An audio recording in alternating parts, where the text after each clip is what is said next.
বাংলাদেশে আসলো দেব, এয়ারপোর্টে নামলো এবং কি শাকিব খানের সিনেমা দেখার জন্য খুব আগ্রহের সঙ্গে এগিয়ে যাচ্ছে।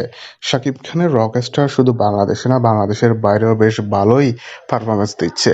দেশের বিভিন্ন অঞ্চলে সিনেমাটি বেশ সগৌরবে চলছে, তবে দেশের বাইরে কলকাতাতেও সিনেমাটি পৌঁছে যাচ্ছে বিভিন্নভাবে। যে প্রমোশনাল টুলসগুলো রয়েছে, টিজার, ট্রেলার এবং কি গানগুলো, সেটা নিয়ে বেশ প্রশংসায় ভাসছে ইন্ডিয়া থেকে। অন্যদিকে দেব এবার বাংলাদেশে এসেছে একটি বিজনেস পারপাসে। সেই পারপাসের মাঝেই কিন্তু শাকিব খানের রকস্টার দেখতে বলবে না দেব।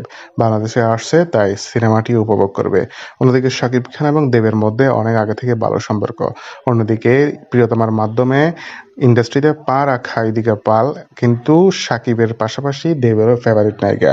পরপর ২টি সিনেমাতে দেবের সঙ্গে দেখা গিয়েছিল ইদিকা পলকে এবং দেব স্বীকার করে নিয়েছে শাকিবের হাত ধরেই ইদিকা পলের উত্তল।